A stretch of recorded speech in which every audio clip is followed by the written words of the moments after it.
Hey guys, Jacob Scott, Lowrance Product Expert. Today, we're going to take you through how to set up your data sources on your screen. So things like your depth and your water temp, things like that you want to see on your screen while you're out there. We're going to show you how to set those up, make sure they're on the screen and sourced to the right location. So after you watch this video, if you like it, make sure to give us a thumbs up and don't forget to subscribe to our Lowrance YouTube channel.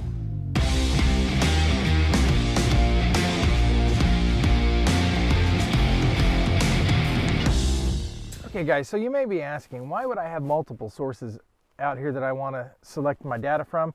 Well, it's really quite simple. Like on the boat that I have set up here, on my left screen, I've got all of my cables coming into that unit because my tubes are over there and I've got a nice clean pool, so everything's tied up nicely. And then I have it Ethernetted to the rest of the boat so that I can go to any of my units and I can select the data source from my left console unit. That's what I use because everything's plugged in there. So if you've got like a medium transducer plugged into one unit and a high transducer plugged into another unit.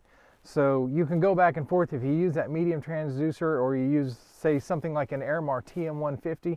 You like that medium chirp transducer for a specific type of fishing you do.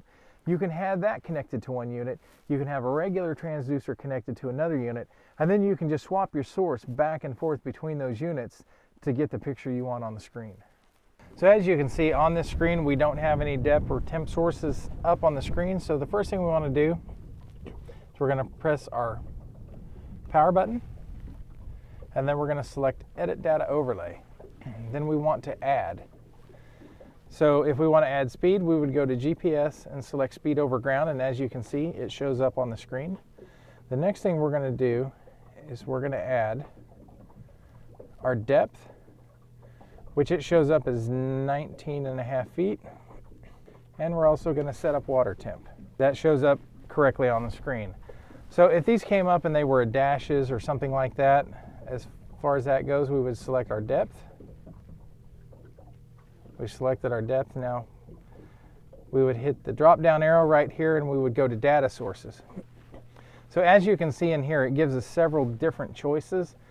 So since we're running the sonar source from the left console, I'm actually going to select the HDS Live 12 sonar on the left console. That way I know I'm getting my depth reading from the correct unit. And then we can do the same thing with our water temp. As you can see, I touched the box to highlight it. I'm going to select change, and then I'm going to select data sources over here.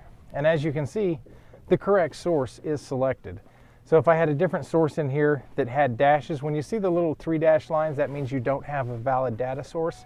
So you always want to look in here and find something that has a valid data source. As you can see, we have the HDS 12 Live selected, and it shows information down here in the bottom of the screen. So when you're seeing the information in the bottom of the screen, be it a valid depth, a valid temp, or something like that, that means you have your correct source selected. If you get a new unit and you're out on the water with it, or maybe you've got a unit that's kind of acting funny, and instead of getting an actual depth reading or a temperature reading, you're getting dashed lines there. This is really great if you have a single unit setup. You can use it with multi-unit setups. It works the same either way.